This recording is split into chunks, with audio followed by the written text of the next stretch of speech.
Right now, it's been some huge wrenches thrown into this case as far as the evidence based off of what we done heard today.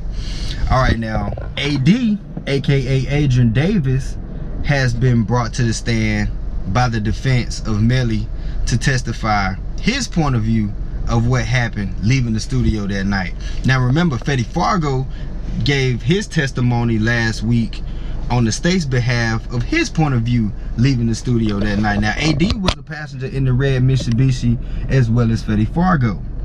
Now he says leaving the studio that he recalls everybody getting in the car and falling asleep on the route to Melly's house. Now he gives the same kind of story like Fetty Fargo does, but slightly different. He says on the way he's awakened because the car ended up stopping and he's getting nudged and scooted over because he remembers Melly getting in the car with them. Now it's already 4 people in the car now, remember?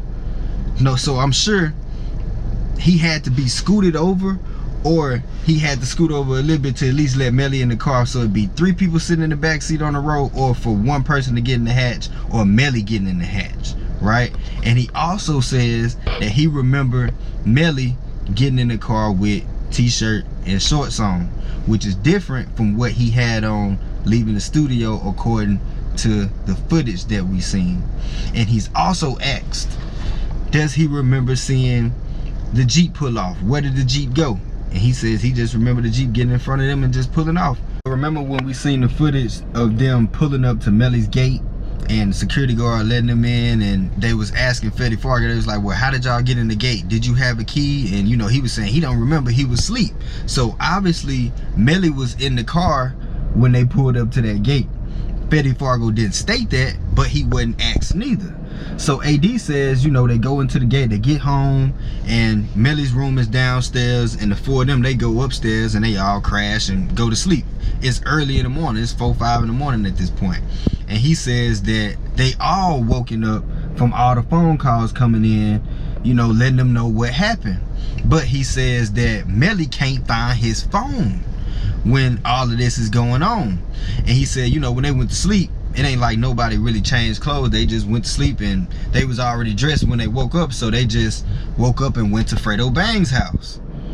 So he says when they went to Fredo Bang's house, that's where they saw Bortland. And Bortland began to tell them the story of this drive-by that happened. And he says, you know, when we see the video of Melly, you know, dancing and shaking hands with Bortland and acting like, you know, he just celebrating or whatever, like they just got off. From what AD says, that was from a video shoot that they had to do hours later, I guess later in that morning or whatever, that Melly was obligated to do, and he had to be at, unless he was gonna lose a lot of money. So this is where the questions arise. They got all this DNA data, they got all this cell phone data, they got all the medical examiner data, they got a gunshot trajectory data, they got all the text messages, the FaceTime calls, all of this different stuff that puts Melly in the place of the crime, in the vicinity, all this different stuff. But where was the cell phone at, and where was Melly at during the time? So obviously the cell phone was in the car when he got out the car and got picked up by the red Mitsubishi. He must have left the cell phone in the car. But the question came to me was, at first when he said that Melly got in the car with them, I said, well, did the shooting happen before or after he got dropped off with y'all? Then I said, well, if it happened before he got dropped off with them, they would at least seen the car riddled up with bullets, glass broken out, all this different stuff, and it would have been, okay, like, all right, y'all just got into a shootout, and they would have knew that Bortland was taking the bodies to the hospital.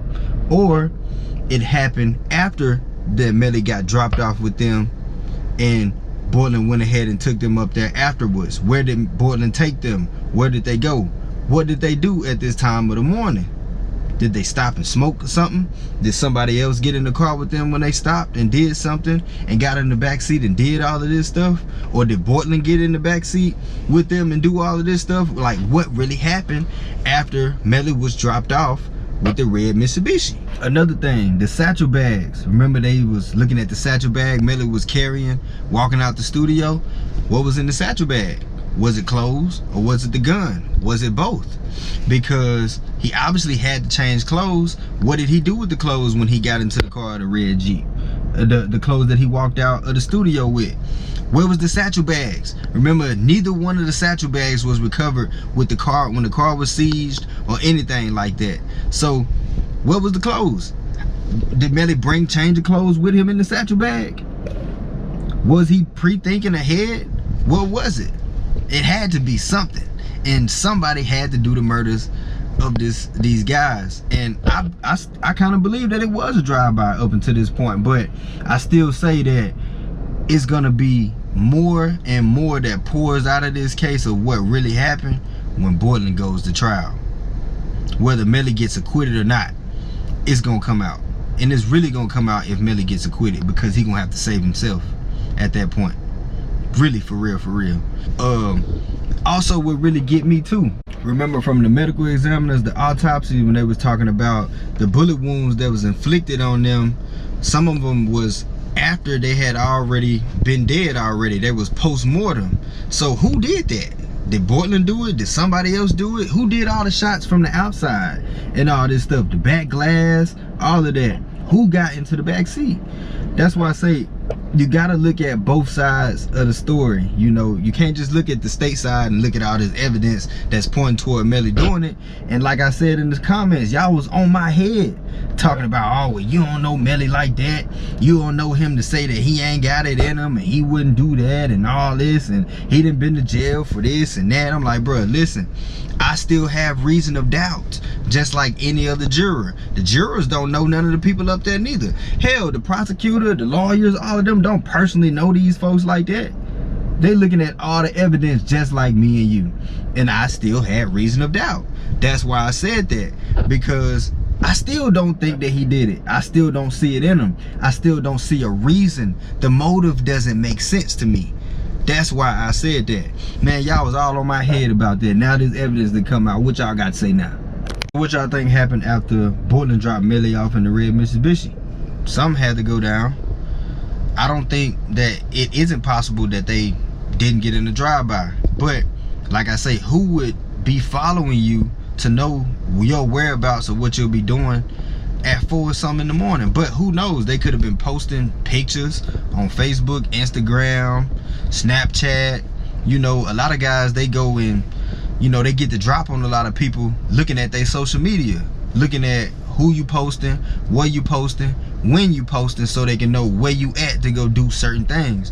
You got guys that'll just sit there and lurk on your Instagram and your Snapchat to see where you at certain times to go try to kick your door in and steal. You know, it could have been a situation like that. And it could have been something just kind of like with I remember an incident with Coley P. Like, yeah, I know a whole bunch of Florida rappers. Even though I'm from Louisiana, I've been put on a lot of y'all. But I remember with Coley P incident, Coley P got shot up. He ain't gonna tell no police or nothing like that. You know, they was just like, well, we just gonna keep it street. You know, whoever it is, we'll catch them when we catch them, and we'll do whatever we gotta do as far as retaliation. But, you know, in cases like this, the state ain't finna just let an incident like this go down, especially with a high-profile rapper being involved, go down without them picking their nose in it. You know what I'm saying? So, I don't rule that out. I don't rule that it didn't happen. But it's sticky, y'all. It's sticky because if it was a drive-by, like they said, you know, tire tracks, you know, probably more shell casings, you know, a whole lot of other factors as far as a drive-by that could have took place that just not there. You know, I just look at everything being one big old lie. You know, and it all fall on Portland because he told this story. You know, he obviously gonna have to tell some details of this story in his case of his trial, you know, unless he doesn't take the stand. But I kind of highly doubt, you know, that he doesn't take the stand in his case. I don't see who else would possibly would. Maybe the guys that was at the studio, they probably called him to the stand for some information in his trial. Who knows? You know, Portland could come out and say, hey, you know, I was scared to say what I said and it went down like this. It went down like that, but, you know, this is what else would happen too. You know, we don't know all the details yet, y'all. You know, it's just all assumptions. That's why I say we got to look at it from both sides and let all the truth really come out. Because as far as the evidence, we see that all that's damn near thrown off a cliff now. Based off of what's been told, boy didn't testify. He ain't lying. He ain't getting on the stand and lying.